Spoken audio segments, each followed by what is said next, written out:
Assalamualaikum warahmatullahi wabarakatuh. Perkenalkan, nama saya Paramita Damapuli. Di sini saya akan mempresentasikan bab 3, yaitu artikel, makalah, dan laporan penelitian.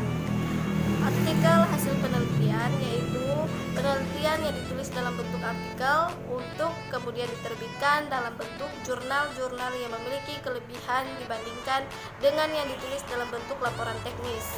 Laporan teknis resmi memang dituntut untuk berisi hal-hal yang menyeluruh dan lengkap sehingga naskah cenderung tebal dan diproduksi dalam jumlah yang sangat terbatas, dan sebaliknya hasil penelitian yang ditulis dalam bentuk artikel biasanya dituntut untuk berisi hal-hal penting saja.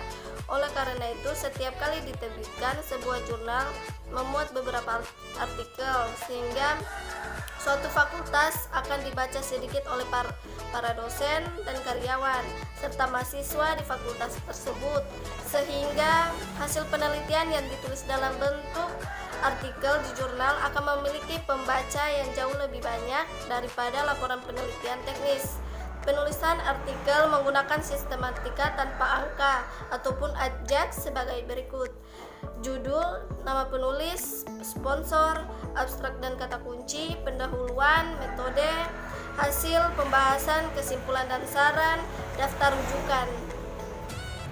Selanjutnya, artikel non-penelitian. Istilah artikel non-penelitian mengacu kepada semua jenis artikel ilmiah yang bukan merupakan laporan hasil penelitian.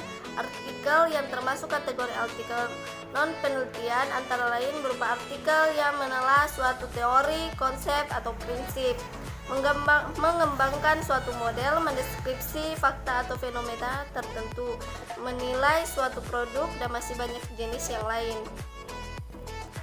Unsur pokok harus ada dalam artikel non-penelitian dan sistematiknya adalah judul artikel, nama penulis, abstrak dan kata kunci, pendahuluan, bagian inti, penutup, daftar rujukan.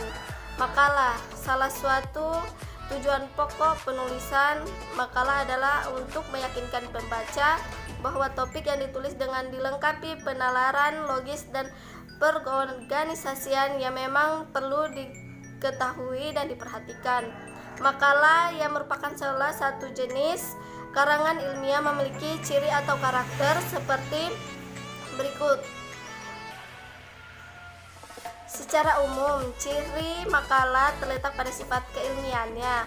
Arti sebagai karangan ilmiah, makalah memiliki sifat objek, tidak memihak, berdasarkan fakta, sistematis dan logis. Isi dan sistematika penulisannya sebagai berikut. Bagian awal: halaman sampul, daftar isi, daftar dan tabel jika ada.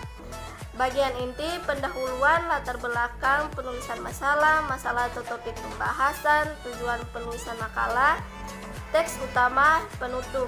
Bagian akhir: daftar rujukan, lampiran jika ada. Selanjutnya, laporan penelitian. Laporan penelitian kuantitatif.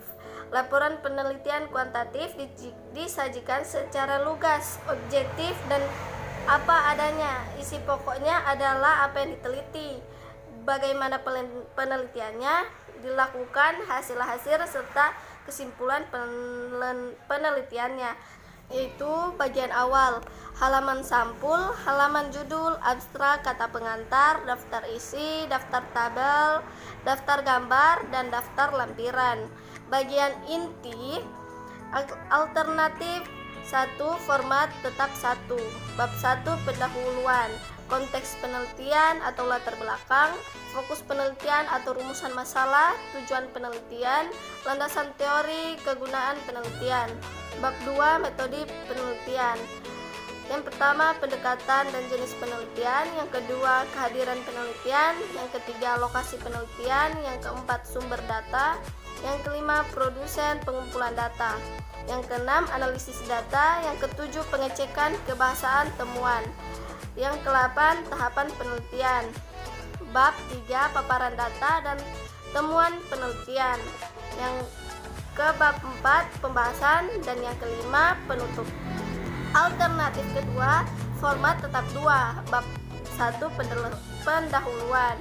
Yang pertama, konteks penelitian atau latar belakang. Yang kedua, fokus penelitian atau rumusan masalah.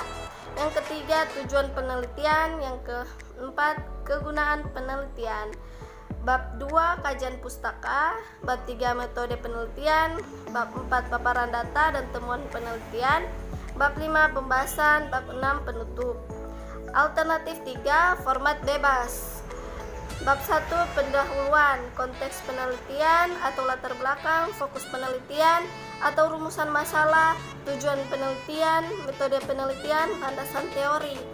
Yang bab 2, bab ini dan seterusnya memuat hasil penelitian yang diperoleh dari judul dan isi masing-masing bab, disesuaikan dengan topik dan penelitian termasuk pembahasannya.